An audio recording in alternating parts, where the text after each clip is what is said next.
Welcome to MG9 news. ఉపాధి హామీ వేతనాల కోసం ఆందోళన. వర్షాలు లేక, వ్యవసాయ పనులు లేక, చేసిన అప్పులు తీరక జీవన శైలి భారమైన వేళ వ్యవసాయ కూలీలు ఒక్కసారిగా కన్నీరు చేశారు.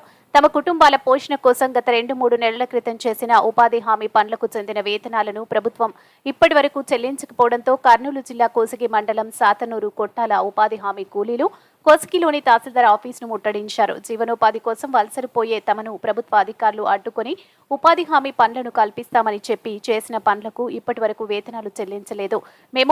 మేమెలా బ్రతకాలి? అసలు వర్షాలు కూడా లేవు, కూలి పనులు కూడా లేవంటూ చేసిన పనికి వేతనాలు వెంటనే చెల్లించాలి అంటూ నినాదాలు చేస్తూ నిరసన తెలిపారు.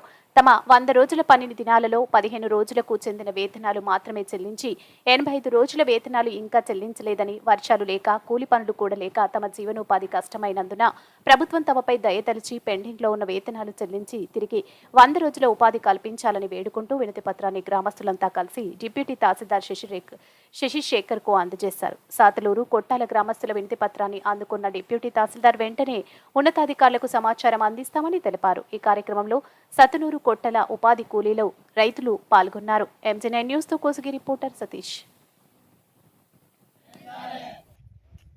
అయిపోయిన పని దినాలు తిరిగి కల్పించాలని ఉపాధి వేతనాలు వెంటనే